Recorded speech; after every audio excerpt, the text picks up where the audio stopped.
Please do something. I cried out in desperation, but both my mother-in-law and husband ignored me. They didn't even look at me as I stood there, covered in blood. They seemed more worried about the scary dog that had bitten me and whether the floor was dirty. Left with no choice, I called an ambulance myself and was taken away alone. I couldn't stop crying during the ride to the hospital. After a while, my husband called. He was yelling in a panic. "Hey, turn the ambulance around. My mother is." My name is Julie Andrews, and I'm 37 years old. 5 years ago, a friend dragged me to a mixer, a social gathering with civil servants. She insisted, "Julie, you're coming, right?"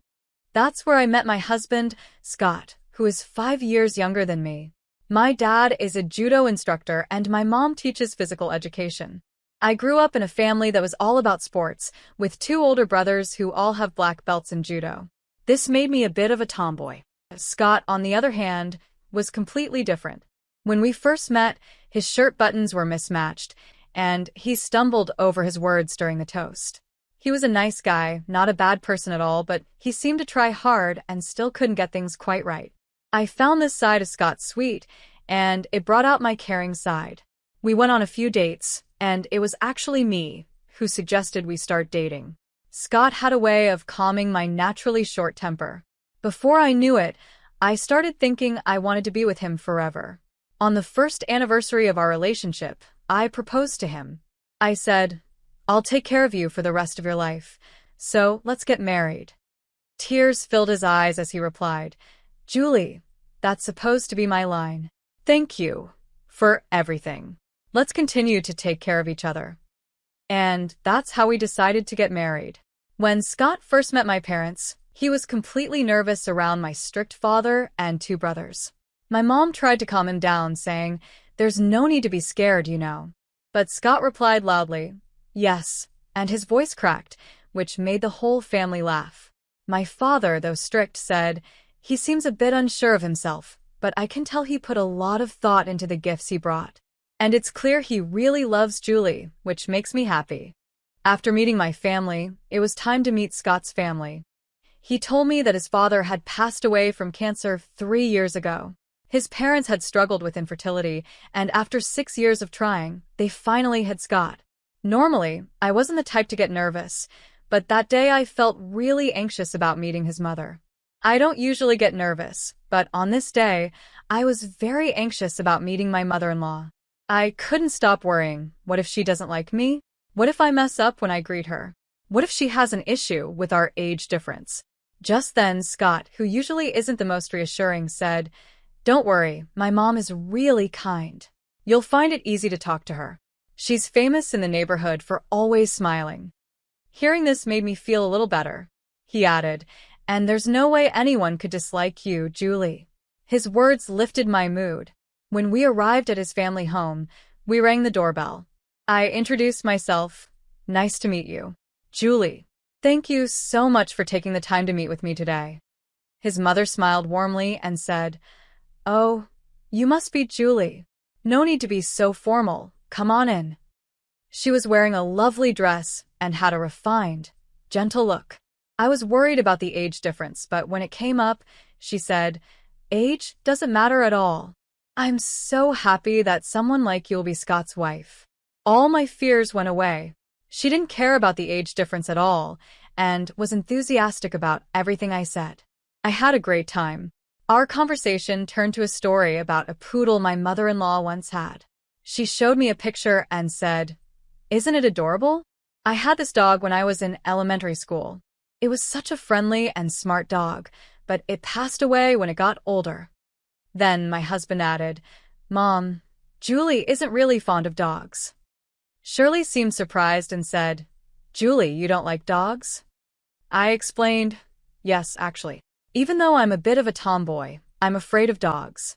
When I was a child, I was playing ball with my brother in the park, and a stray scary dog bit my arm when I went to get the ball. I bled a lot and needed 5 stitches. Since then, it's been a traumatic experience, and I've been scared of dogs." Shirley responded, "Oh my, I didn't know that. I'm so sorry for talking about dogs when you're afraid of them." I quickly said, No, I'm sorry for worrying you. The poodle in the picture was really cute. Shirley smiled and said, Thank you.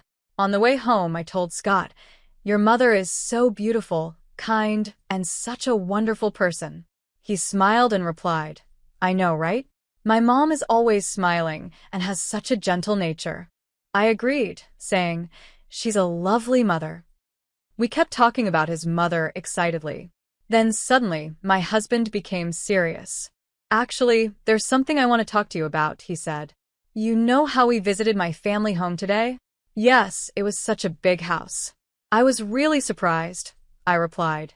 Exactly, he continued. When my dad was still alive, he designed it with my mom in mind, making sure everything was convenient for her. The house even has 4 children's rooms in case they had more kids, but since I'm an only child, they were never used. Now my mom is living there alone, and she finds it too big and lonely. So I was thinking, what if we live with her? I was shocked by his unexpected idea. My eyes widened in surprise. It's true, the house was really big, and my mother-in-law kept it spotless. Living in such a house would be amazing, but we're newlyweds, and it feels a bit too soon for that. After thinking for a moment, I said, Your mother is a wonderful person, and the house is so beautiful that it feels like too much for me. But we just got married, right? I'd like to enjoy our newlywed life, just the 2 of us, for a little while longer. I see. You're right. I understand, he said. I'll let my mom know. Yes, I'm sorry. Please explain it to her gently. I felt a bit guilty towards Shirley, but I knew it was important to share my true feelings instead of just going along with everything. I was relieved that my husband seemed to understand and agree with me. Then our married life together began. Scott was still a bit clumsy, but he actively helped with house chores, and we were enjoying a happy and smooth life. However, recently, something has been bothering me a little. Oh, hello, Mom? Got it. I'm coming over now, Scott said on the phone. Your mom again? I asked. Yeah, the living room light bulb burned out. I'll go over and replace it. And off he went to his mom's house. Lately, it's been like this all the time. Mom bought a new computer, but she's having trouble setting it up, so I'm heading over to help. Or, Mom bought too many groceries at the supermarket, so she asked me to come pick her up. I'm going to help her out. Whether it was weekdays or weekends, the phone would ring, and Scott would head back to his mom's house more and more often.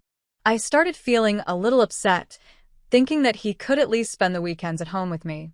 But at the same time, I reminded myself that Scott is just a kind and thoughtful person who cares a lot about his mother. A month had passed since we got married, and just like when we were dating, we hadn't had any major arguments, and things were going smoothly. Today was Shirley's birthday. My husband and I had picked out a present and a cake for her, and we went to his parents' house. As soon as we walked in, a scary dog suddenly jumped out. What? I said, my eyes widening in surprise.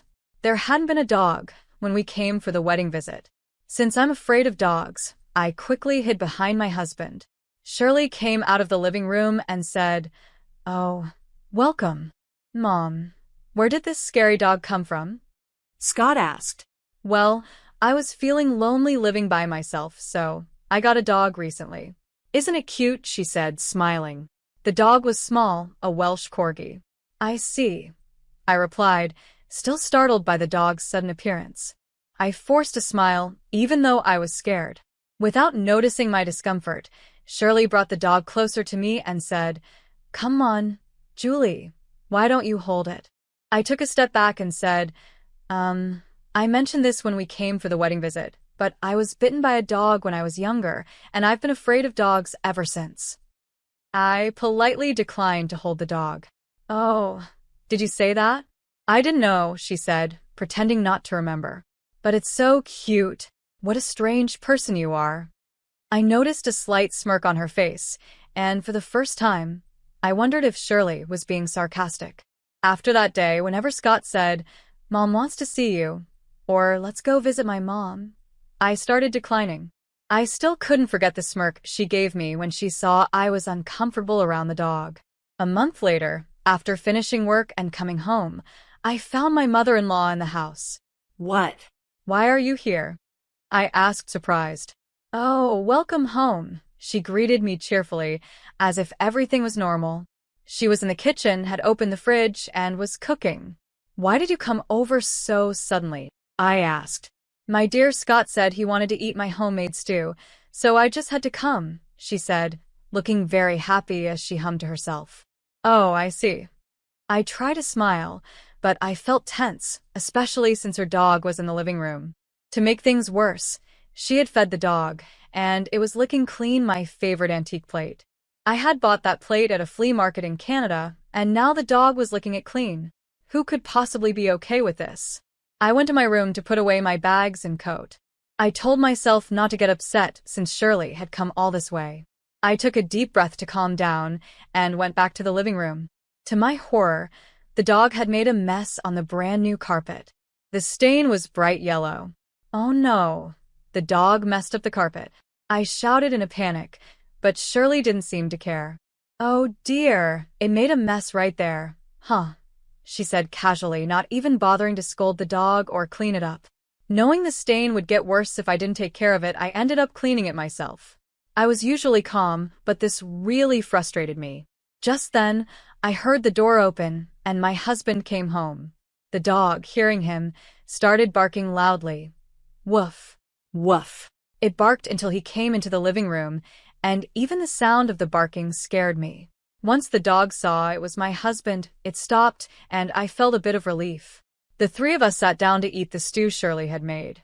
Neither my husband nor Shirley bothered to put the dog in its cage, so it wandered around our feet, hoping for food. I felt tense and started trembling. Shirley noticed and said, "You really don't like dogs, do you, Julie? You look so scared. I brought the dog today to help you get over your fear." Bringing the dog here without asking, using my favorite plate, letting it mess up the carpet, and having it bark at me, how is any of this supposed to help me get over my fear? If anything, it made me hate dogs even more. In my mind, I was screaming, if you really want to help, just put the dog in a cage or keep it away from me. But my husband didn't notice my discomfort at all. Mom is so kind. She's really trying to help you, Julie, he said. I couldn't believe it. How was this kind? She was pretending to care, while actually making things worse for me. Then, to make things worse, my husband started to lecture me. Julie, this isn't okay. What? I'm the one at fault. I asked, shocked. Mom has done all this for you, and yet you keep avoiding the dog.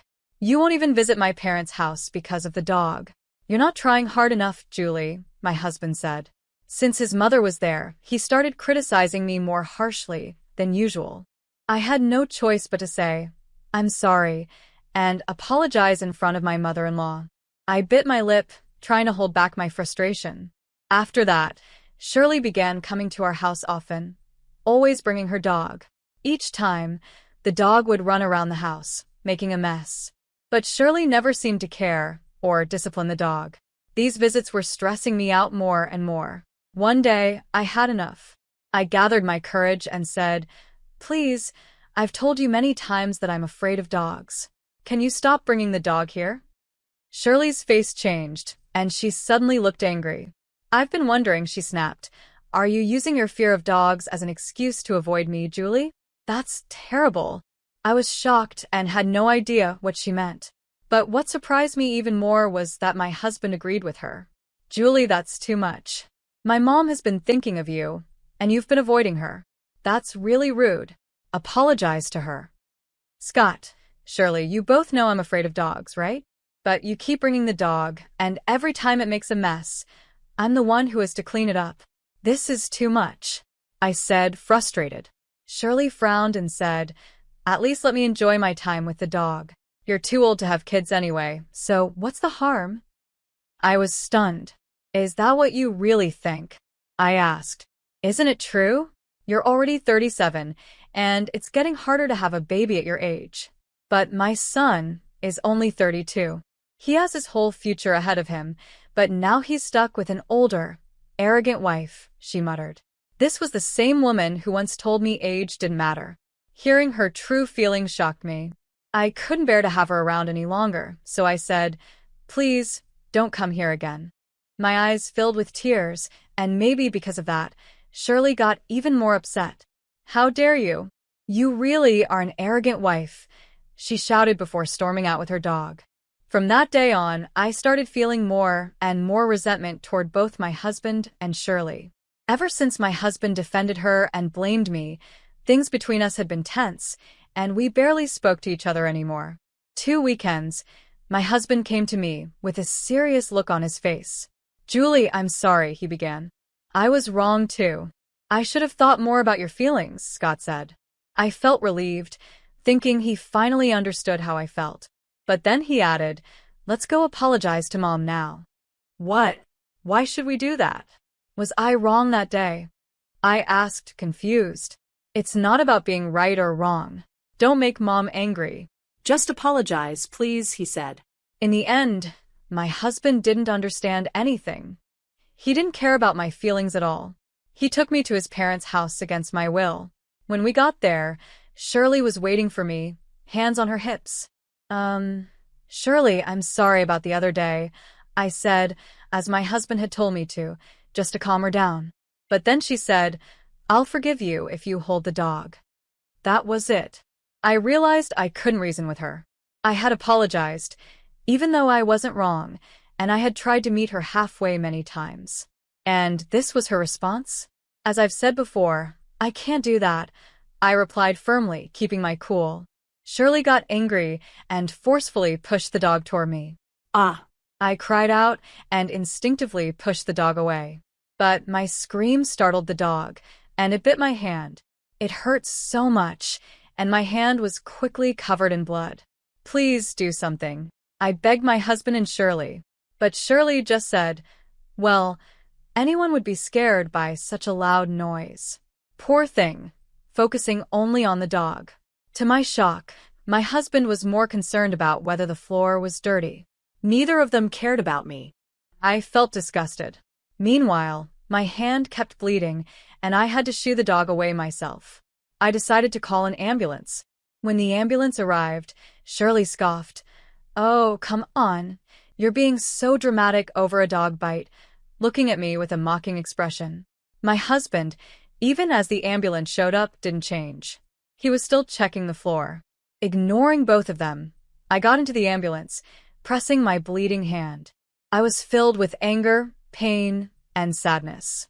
I couldn't stop crying as I sat alone in the ambulance.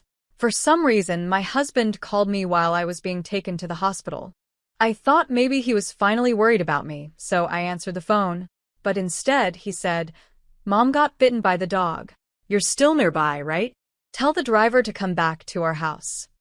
Hearing those words, I felt my feelings for my husband start to disappear. I didn't care anymore what happened to him or his mother. Let them deal with it on their own. I quietly hung up the phone. When I got to the hospital and the doctor checked my wound, he said it was deeper than expected and I would need to stay in the hospital. Since I wasn't ready for this, I called my parents and asked them to bring some things for me. After a while, my parents arrived. "Julie, are you okay?" they asked, their faces full of worry as they looked at me lying in bed. "I'm sorry for making you worry. It still hurts a little, but I'm okay for now," I replied. "I see. When we heard you were taken to the hospital, we were really worried." "What happened?" they asked. I told them everything about how my mother-in-law and husband had acted. My mom hugged me and said, "You did well." I had been feeling so alone, but just being able to talk to them made me feel better. However, my dad was furious after hearing the story. "I will never forgive them," he said angrily. He looked like he was about to explode with rage. The next day, my husband called. Scott was also furious. "What the hell is going on? The police just showed up at our house, and now my mom is being questioned." "I don't know. Maybe the hospital reported it. They asked me how I got hurt, so I told them it was your mom's dog that bit me." "What? What if my mom gets arrested? This is your fault for being careless in the first place." "Yeah, I figured you'd blame me," I said, "but I don't care anymore. Actually, there's something I've been meaning to tell you. Let's get a divorce." "What?" "We've only been married for 4 months. Getting divorced so soon? Everyone at work and our family will laugh at us. It's embarrassing." "I'm not divorcing you," he said angrily, and hung up the phone. 2 weeks later, I was discharged from the hospital. My parents came to pick me up, and I decided to go back to their house with them. After that, I talked to a lawyer about the divorce and asking for alimony from my husband since there was no way to reason with him. Even though my husband kept calling me, I ignored all his calls. Eventually, after missing another call, I got a text message from him saying, "I'm at the cafe near your parents' house. You better come." If he really wanted to talk, he could have come to the house, but he didn't. It was clear he didn't want to face my parents. With no other choice, I went to the cafe. The first thing my husband said was, "I'm not getting a divorce. I don't care what you want. I am getting a divorce. There's no way I want to stay with you or your mother after everything that's happened." I replied, "Don't speak badly of my mother. This is your fault. You avoided my mom because you said you were afraid of dogs, and the dog bit you because you screamed," he said, continuing to lecture me. Just then, my father and two brothers arrived at the cafe. Before coming, I had told my father about the message from my husband, and he had called my brothers to come along. Surrounded by three large men who practiced judo, Scott's voice shook as he said, "Oh, father-in-law, brothers-in-law." The way he cowered was almost funny. My father spoke up, "How dare you hurt my daughter? Our sister wants a divorce. You're going to give it to her, right?" They all stared at him with intense eyes. Terrified, Scott stuttered, Yes." My father and brothers kept pushing him until he finally agreed to the divorce and to pay alimony. I handed him the divorce papers I had already prepared and said, "Sign these. We're getting divorced." Reluctantly, my husband signed the papers, and I left the cafe. Thanks to the support of my father and brothers, I successfully divorced my husband and received alimony from him. My lawyer also demanded compensation for my former mother-in-law for my injuries, and I got alimony from her as well. Later, I heard that my ex-mother-in-law had been questioned by the police about the dog bite. She got a strict warning and had to give up the dog. Apparently, she spoiled the dog so much that it started thinking it was stronger than humans.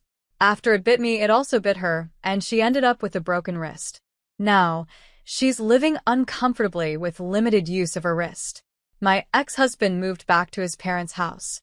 With his mother unable to use her wrist properly, she would ask, "Scott, can you help with the laundry? Can you cook for me?" But since Scott had never done housework before, he couldn't do anything on his own. This caused constant fights between them, with my ex-husband blaming her, saying, "It's your fault this happened in the first place." They began arguing regularly. Meanwhile, rumors spread among his relatives and coworkers that he got divorced because he treated me badly. His pride was hurt, and well, it served him right. I was the one who started those rumors. While I was in the hospital, I shared the story with one of his coworkers whose contact info I had. This coworker was known for loving gossip, so I purposely told them. It worked perfectly. The coworker spread the word about my ex-husband's behavior, calling him abusive, a mama's boy, and someone who had been divorced. It made him an easy target at work, and honestly, he deserved it. With the support of my parents and brothers, I'm now living a happy life. How did you like this story? Please don't forget to subscribe to my channel. See you in the next video.